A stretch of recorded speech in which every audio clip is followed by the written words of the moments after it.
ابتدا رب کائنات نے کی یہ کہہ کے سبحان الذی، سبحان، سبحان کا جو لفظ ہے یہ تنزیہ اور تقدیس کے لیے آتا ہے کہ پاک ہے وہ ذات۔ اب سوال پیدا ہوتا ہے کہ معجزہ حضور صلی اللہ علیہ وآلہ وسلم کا ہے، جس کا معجزہ ہو اسی کی شان بیان ہوتی ہے۔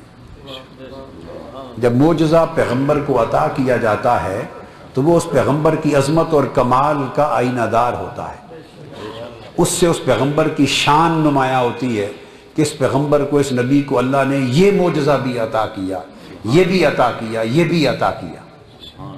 تو معجزہ کا بیان اس پیغمبر کی عظمت اور شان کے اظہار کے لیے ہوتا ہے۔ عیسیٰ علیہ السلام کے معجزے بیان ہوئے کہ میں پھونک مارتا ہوں مٹی کی مورتی میں تو وہ زندہ پرندہ بن کے اڑتا ہے، مادر زاد نابینے کو میں شفا یاب کر دیتا ہوں، مادر زاد کوڑی کو ہاتھ پھیر کے شفا یاب کر دیتا ہوں، مردے کو زندہ کر دیتا ہوں، جو کچھ گھر کھا پی کے آئے ہو وہ میں تمہیں یہیں بتا دیتا ہوں۔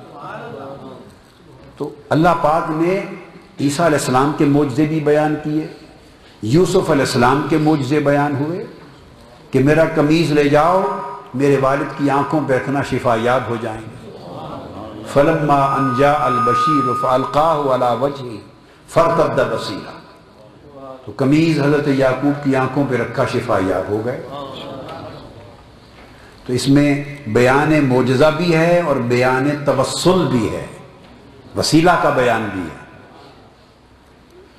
تو اسی طرح موسیٰ علیہ السلام کے معجزات بیان ہوئے، من و سلوہ کا ذکر ہوا، مائدہ کا ذکر ہوا۔ تو ہر پیغمبر کے معجزات جب بیان کیے جاتے ہیں تو مقصد ہوتا ہے اس پیغمبر کی شان اور عظمت کو اجاگر کرنا۔ تو سب معجزوں سے بڑا معجزہ کائنات نبوت میں معراج مصطفیٰ ہے صلی اللہ علیہ وسلم۔ تو جب آقا علیہ السلام کے اس معجزے کو بیان کیا گیا تو حضوری کی شان کا اظہار چاہیے۔ تو جو عجیب نکتہ ہے وہ کسی پیغمبر کے لیے اللہ نے اس اسلوب کو نہیں بیان کیا، یہ بات نوٹ کرنا۔ کسی بھی پیغمبر کے معجزے کو بیان کرتے ہوئے اللہ نے یہ اسلوب کلام، یہ انداز نہیں اختیار کیا۔ کون سا انداز؟ کہ معجزہ مصطفیٰ کا بیان کر رہا ہے، عظمت اپنی بیان کر رہا ہے۔ اب بات کو سمجھے، معجزہ حضور کا بیان کرنا ہے صلی اللہ علیہ وسلم۔ معراج حضور کا معجزہ ہے، اللہ کا نہیں ہے۔ معجزہ تو نبیوں کو دیا جاتا ہے، اللہ تو معجزے عطا کرنے والا ہے۔ معجزہ حضور علیہ السلام کا ہے اور وہ معجزے کا بیان اللہ اپنی عظمت اور شان سے اس کا اظہار آغاز کر رہا ہے۔ نکتہ توجہ طلب ہے، کیوں؟ حضور کے معجزے کو، حضور کی عظمت کو اللہ نے اپنی عظمت کے بیان سے شروع کیا، سبحان الذی کہہ کر ایک سوال کا جواب دے دیا۔ وہ کیا؟ کہ لوگوں تمہارے ذہنوں میں یہ خیال آئے گا کہ معجزہ تو شان مصطفیٰ ہے، کہ باری تعالیٰ تجھے تو چاہیے کہ شان مصطفیٰ بیان کرے، تو اپنی شان بیان کر رہا ہے کہ کتنی پاک ہے میری ذات۔ تو اس نے سوال کا جواب دیا کہ میں اسی گجلک کو حل کرنا چاہتا ہوں، اسی عقدے اور گانٹھ کو، تمہارے عقیدے اور تمہارے فہم اور فکر کی گانٹھ کو کھولنا چاہتا ہوں۔ یہ کہ تم مصطفیٰ کی شان اور میری شان کو جدا سمجھتے ہو، میں نے مصطفیٰ کی شان کا بیان سبحان سے اس لیے کیا کہ دنیا کو پتہ چل جائے کہ عظمت مصطفیٰ کا بیان یہی خدا کی شان کا بیان ہے۔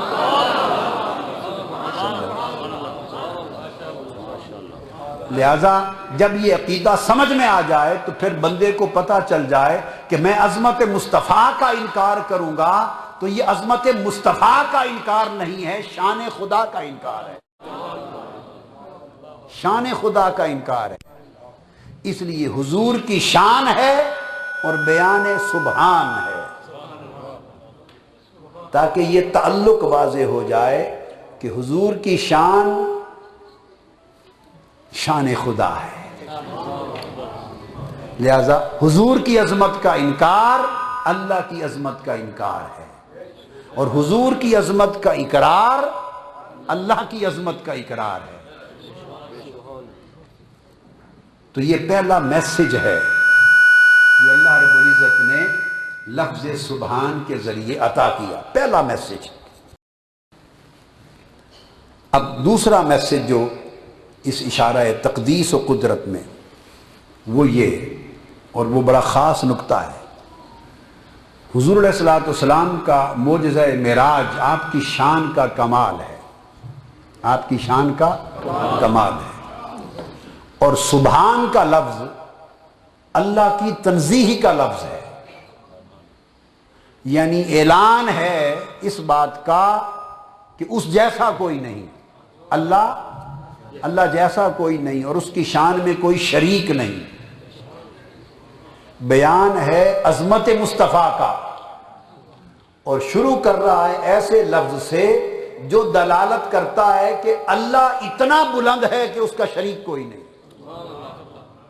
تو دو باتوں کا جوڑ کیا ہوا؟ جوڑ یہ ہوا، امام ابو عبد الرحمن السلمی نے اس نکتے کو بیان کیا، صاحب الطبقات شیخ ابو عبد الرحمن السلمی، وہ بیان کرتے ہیں کہ یہ اس میں اشارہ اس امر کی طرف ہے کہ لوگوں کو یہ پتہ چل جائے کہ لوگوں، اس معراج میں نے اپنے مصطفیٰ کو جو قربت و عظمت عطا کی، سبحان کی تنزیہ یہ کہہ رہی ہے اس عظمت اور شان مصطفیٰ میں کوئی شریک نہیں ہے، یعنی پاک ہے وہ ذات جس نے اس رات اپنے مصطفیٰ کو وہ قربت اور عظمت کے مقام پر جا کے فائز کیا کہ اس ذات کی شان میں کوئی شریک نہیں۔ جیسے اس کی شان میں کوئی شریک نہیں، تو جو شان اس نے مصطفیٰ کو عطا کی اس میں بھی کوئی شریک نہیں۔ اس لیے سیدنا امام جعفر الصادق علیہ السلام، آپ سے کسی نے سوال کیا کہ حضرت آقا علیہ السلام کا جو مقام دنو ہے، قربت اور عظمت کا مقام معراج میں، کچھ اس کا بیان فرمائے، کچھ اس میں سے ہمیں بیان فرمائے۔ تو سیدنا امام جعفر الصادق نے فرمایا کہ اللہ کے بندے، جس مقام پر جبرائیل کو بھی کچھ سننے اور دیکھنے کا چارہ نہ تھا، اور جبرائیل امین بھی جس مقام پر نہ کچھ سن سکا نہ دیکھ سکا، اس مقام کا میں کیا بیان کروں؟ یعنی وہ مقام تھا جہاں جبرائیل امین کو بھی کچھ دیکھنے کی اجازت نہ تھی اور نہ کچھ سننے کی اجازت تھی، تو ہم بیان کریں تو کیا کریں؟ یہ جو مقام ہے کہ جبرائیل کو سننے کی بھی اجازت نہیں دی، اتنی شرکت اور مداخلت بھی نہ ہو، وہ لفظ سبحان سے ثابت ہو رہی ہے۔ سبحان